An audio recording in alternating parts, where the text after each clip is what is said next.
ఇక తెలంగాణలో 2 రాజ్యసభ స్థానాలు ఖాళీ అవుతున్నాయి. కాంగ్రెస్ ఎంపీ అభిషేక్ మను సింఘ్వి, బీఆర్ఎస్ ఎంపీ సురేష్ రెడ్డి పదవీ కాలం త్వరలో ముగిసిపోతోంది. ఈ క్రమంలో కేంద్ర ఎన్నికల సంఘం ఎన్నికల షెడ్యూల్ విడుదల చేసింది. దీంతో రాజ్యసభ స్థానాలు దక్కించుకునేందుకు కాంగ్రెస్ పార్టీలో విపరీతమైన పోటీ నెలకొంది.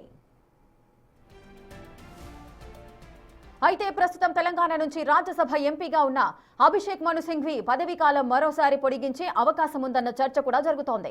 దీంతో మరో స్థానంపై ఆశావహులు తెగ ఆశలు పెట్టుకున్నారు. ఈ స్థానం నుంచి ఉపరాష్ట్రపతి అభ్యర్థిగా ఇండియా కూటమి తరఫున బరిలో ఉన్న సుదర్శన్ రెడ్డి పేరు ప్రముఖంగా వినిపిస్తోంది.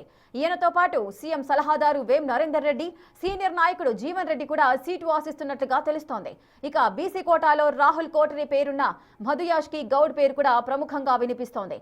అలాగే గతంలో రాజ్యసభ స్థానానికి రాజీనామా చేసి కాంగ్రెస్ లో చేరిన కె కేశవరావు కూడా సీటు ఆశిస్తున్నట్టుగా సమాచారం.